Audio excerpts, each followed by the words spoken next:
Hey. I don't get consent to just anybody around those, right? But I might need to call you to do a lap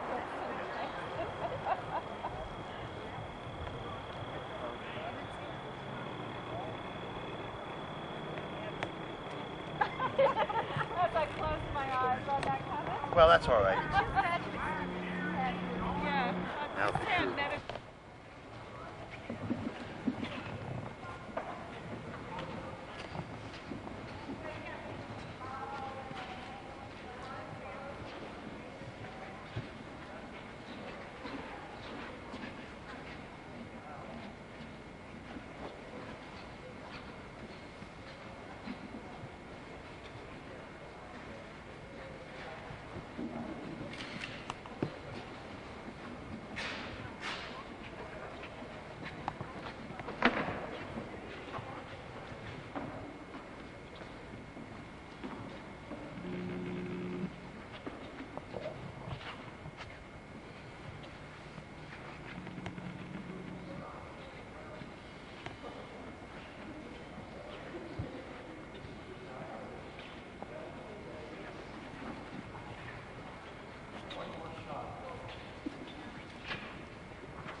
I've got to finish walking the labyrinth now.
Yeah. Because I had a dream that was in Ghana. I said, oh, yeah. On the west side. And the west side. So that's Russia. That's the question. And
knees.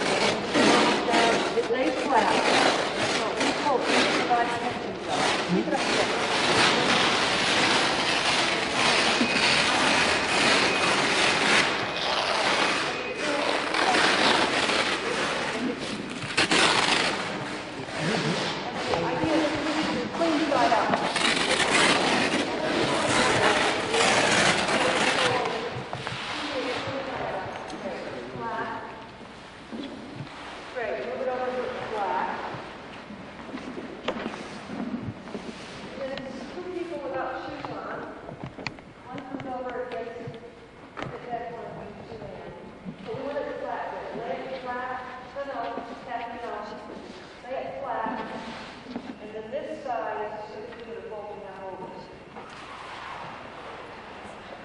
And then people pull from the edges, again, lay it flat.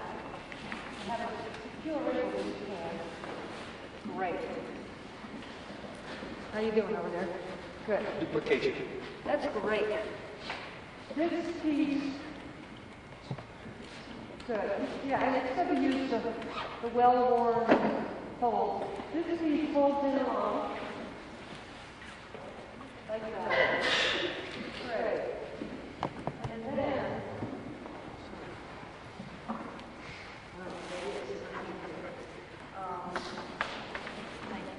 this piece, when you preview, there's one in the middle, and you can have your shoes on out on the back of the canvas. Yeah. And fold it in half again. Pulling the wrinkles out. And then, this is a toughie. The rolling from this end up. And real tight, yeah. And if you get tighter on the last one,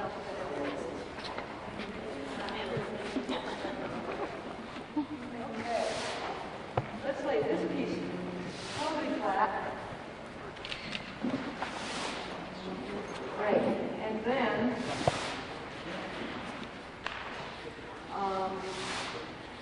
they can start with this piece. Debbie, you want to get in that corner, and we're going to stand up. And they'll stand inside. Into 2/3.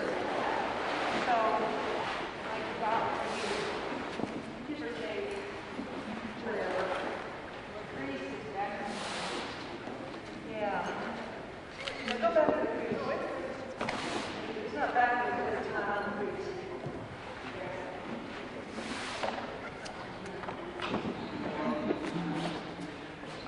Try not to get too much more of that. But that's okay. It will still fit the canvas bag. As long as it doesn't go too much more. Okay. Then, what we're going to do is take this and fold it over. We don't want to stand it up. We're going to place it gently. So, then we pick it up. Okay. Then, we're going to take this piece and fold it clearly that way.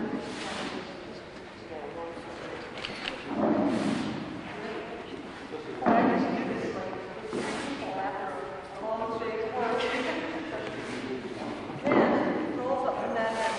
Even if you want to begin that, it's tight. When you get tired of it, it's not stuck in there. Now, wait a minute, over there. And then we're going to roll up and go each side of the bag.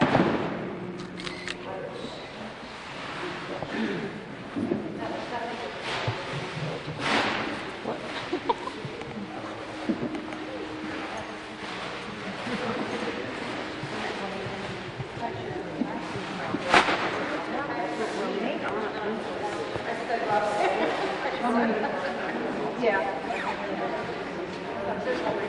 Other than him, they're all busy walking around.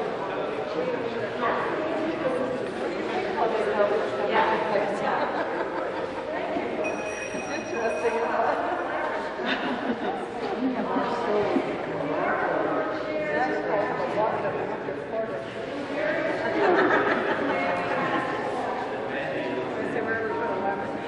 Rolling it up, and there's always a water on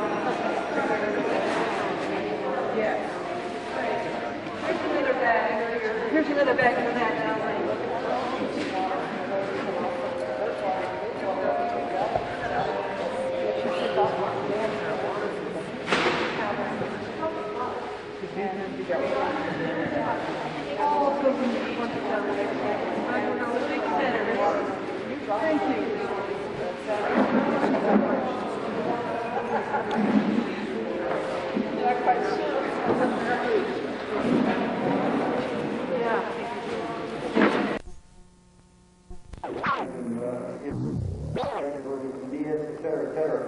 and she came up with a two-word definition of a labyrinth, the essence of a labyrinth: conditional entry. And that has a lot to recommend today. Entry into the center of the maze or labyrinth is conditional at best. By both creating and withholding the center, it withholds it from direct access. You get there, but you can't go directly there. And that's important, I think, to wonder about. The labyrinth demands an initiation that we have forgotten how to undergo. It's time to take steps to relearn the healing ordeal. The healing ordeal, that's one way I think of it. Because there is an ordeal. There are trials and tribulations. A lot of the Christian uses of labyrinth was a journey to Jerusalem. And the journey had pitfalls. The journey had temptations. It wasn't all sunny and bright. So I like the idea of an ordeal, a quest which has trials as well as the healing that comes of that. As I felt today in the Sharp Labyrinth in this space here, taking those steps. This was my reflection upon arriving a solitary aspirant at Troy Town Maze. They call it Troy Town Maze, of course it's a labyrinth.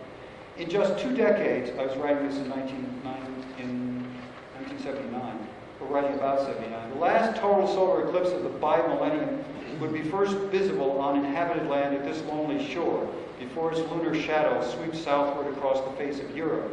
I had happened upon this startling information in Montana, at a conference earlier in '79, celebrating the solar eclipse visible there in February. When I later read John Fowles and Faye Godwin's descriptions of St. Agnes in their book Islands, which I highly recommend, I resolved to find my way to this place of perplexity and power, to see what being amazed there might teach me to imagine about the imminent turning of the West's millennium. Turning, of course, is central to all of the Troy, that probably means turning, somewhere back in Latin. This was my reflection upon arrival, I said that. As I sat on the turf beside the Troy Town Labyrinth, 6 months after the Montana eclipse, I pondered the opportunity offered by the endarkenment available at this spot in 1999. Threading the meanders of the little maze, I was reminded that the path of initiation typically takes one back to beginnings before allowing either access to the center or release from the perils of its convolution. Perhaps the experience of eclipse would be a parallel one, a cosmic confounding where day marks can provide no guidance, and the only clue, like Ariadne's saving spindle or thread, the only clue to transformation lies in a revisioning of our cultural trajectory. The West's history will have left us much to grieve for by century's end, much to lament when we review our path from Crete and Troy to the 20th century. Who could deny that we have dishonored our own best traditions while decimating other cultures of the planet, including the four-leggeds and all the others? Still, it seemed to me on the shore of St. Agnes that a ritual of reimagining might take the coming eclipse at the maze as an occasion for deepening our Christian calendar's end, for turning the revolutions and revelations of apocalypse into a new consciousness for a new millennium. If time and space could be imagined to conspire at this place, to body forth from this labyrinthine juncture a vexed ending to the West's journey, might a redirection result? What might such a ritual meditation show us as the turning of the earth brings, out of the darkness of eclipse, a second sunrise? Much has been written of the death and rebirth symbolized by the maze as a map of the underworld, or a curling birth canal, or in a seaside setting like that of St. Agnes, as a prefiguration of the watery chaos and dissolution every sailor risks. In each case, however, the rebirth has struck me as often too confidently assumed by the symbology. Our time has forced us to look forward to something less hopeful, the very real possibility of actual, literal apocalypse, environmental if not nuclear, right on millennial schedule. And few could say with generally convincing credibility that they would be gathered in a Christian remnant to be spared. Only by a true turning, a change of attitude in death and toward our depths, can we avoid a darkness which need not any longer necessarily precede the dawn? Such a transformation I felt in 1979 and still feel as I write in 1992 and as I speak to you 3 years after that. Such a transformation obligates us to linger where we are least comforted, to be lost in amazement on a night sea journey, despairing of our history and abandoning hope for our future.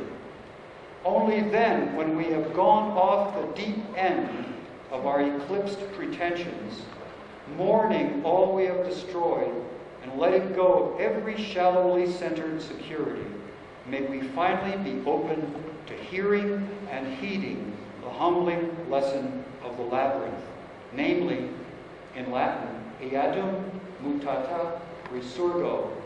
Likewise, I return, changed. Thank you. No, a side trip.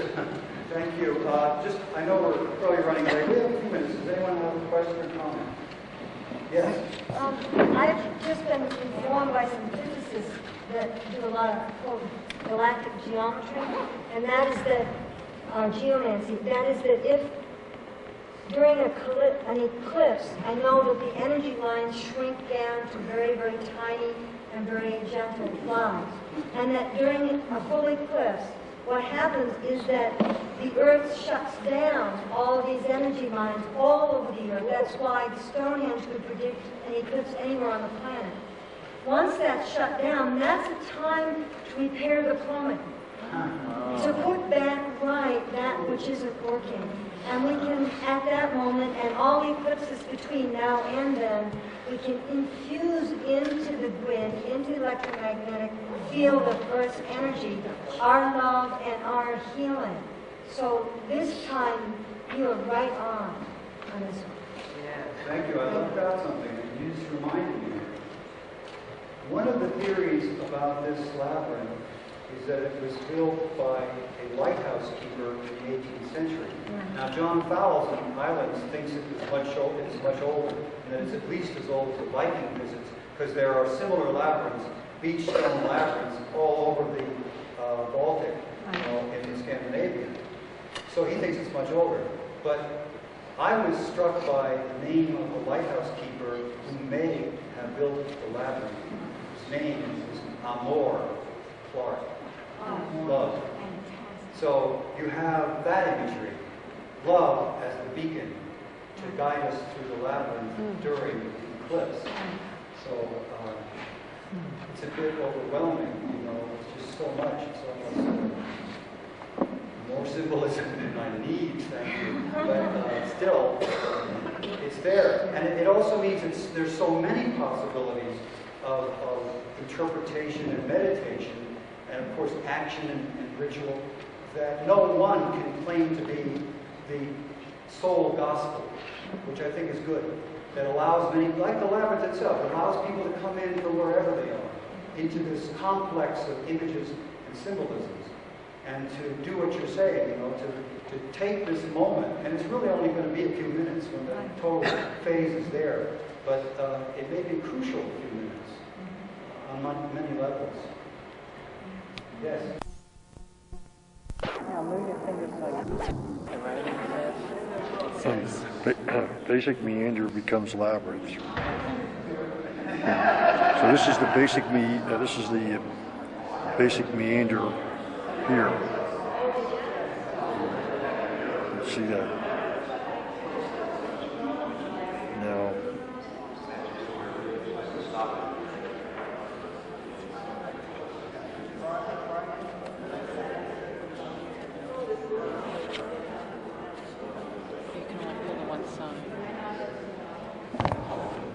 It's hard to.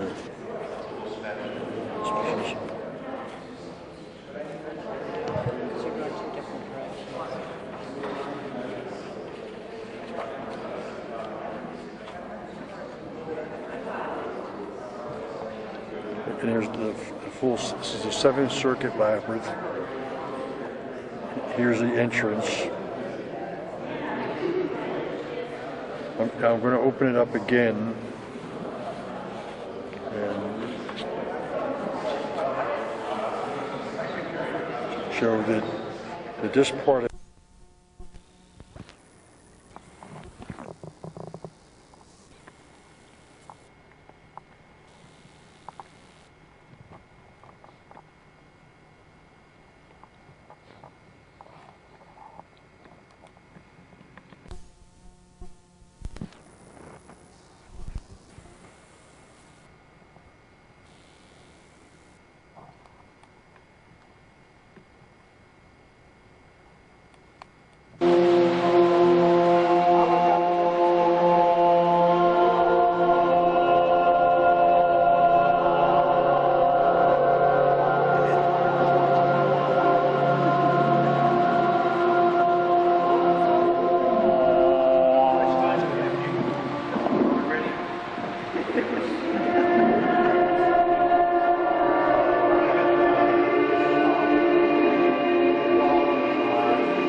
I've got some things I want to tell you actually.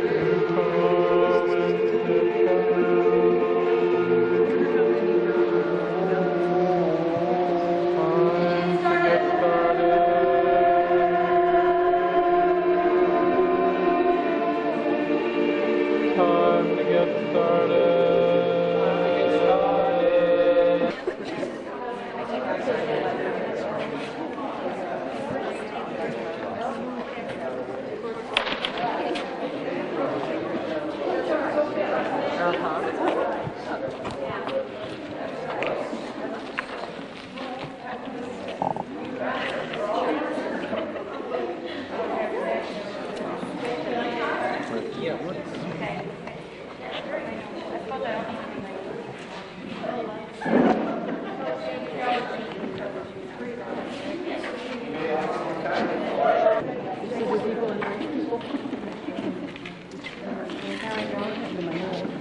If anybody wants to burn the ends, here's a lighter. This is so perfect. Where everybody's thing is and do our web and that way. And I mentioned that I have a where I brought the game. If you'd like one, if I run out, I'll mail you one. Also, when we finish here, if you want a group shot, my husband's a professional photographer. He will take a group shot at the over at the yurt. There's a spot that he saw, God willing, in the sun and all that stuff.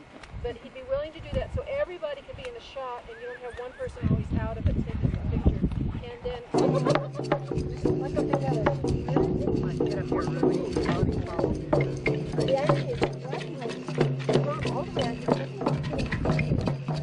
I brought it.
I'm just going around a couple times.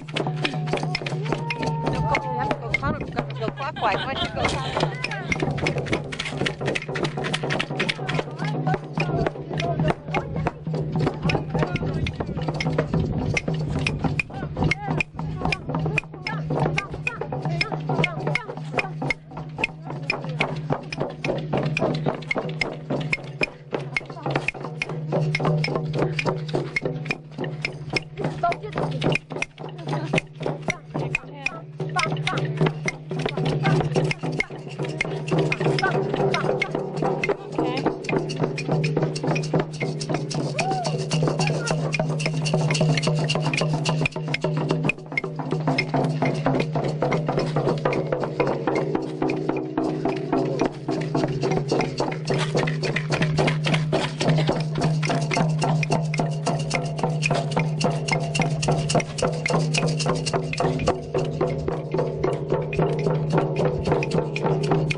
From this part of the program.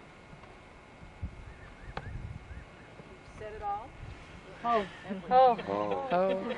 it is. Blessed be, and what was going through my mind, it was my Hebrew Native American combination, which is Kadosh, Kadosh, Kadosh, Adonai Tzabayot, Mitakwiyasi to all my relations. So, blessed be. Yeah. And did you love the way we could just see each other ourselves coming and going? We were everywhere. Wasn't that terrific? And just to reiterate for anyone that didn't hear me, my husband said he would take a group photo down by the yurt if the weather is willing and the light is good. If you want to go do that, and if there's anyone that's missing, I'll see if I can find them and we'll meet there. There are people missing too. If we can gather them along the way. And Jean said, what is it? If we go back in the dome, pick up our shoes. Oh yeah, if you go back in the dome, take your shoes off. Otherwise, let's go to the dining hall. Remember to take your things off the altar, or I'll have new toys. You have to put your shoes on to go in. Yeah.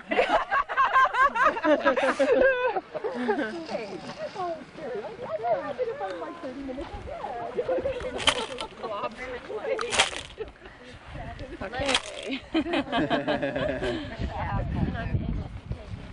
Oh, is that? Oh, where? Oakland. This is I guess what it is. So you're an art there. So, wow. So that's like a snapshot. Right. Because everybody's looking for water. I will say though, Alex does look professional. Yay, there's sister. Almost every major start putting out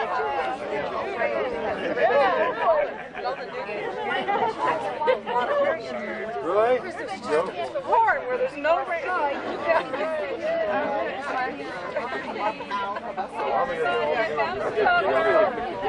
James, what else would you do? Right there. What, in the middle? Oh, perfect. The green and the... Wow, okay. Okay, you put me down. Okay, yeah. Hard to believe, look at that. And look how long it's been. I know. How wonderful. You see behind a tree, where's it go? Is there a pot of gold? Yeah. Hey, it gets stronger though, folks. It gets... Okay. Does it really? Oh, I gotta put my shoes on. Yeah. Oh, isn't it pretty? Oh, going out by those California ones.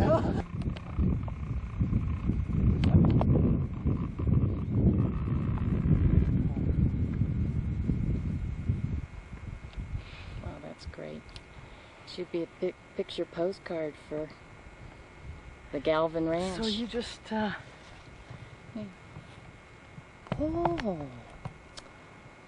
darn.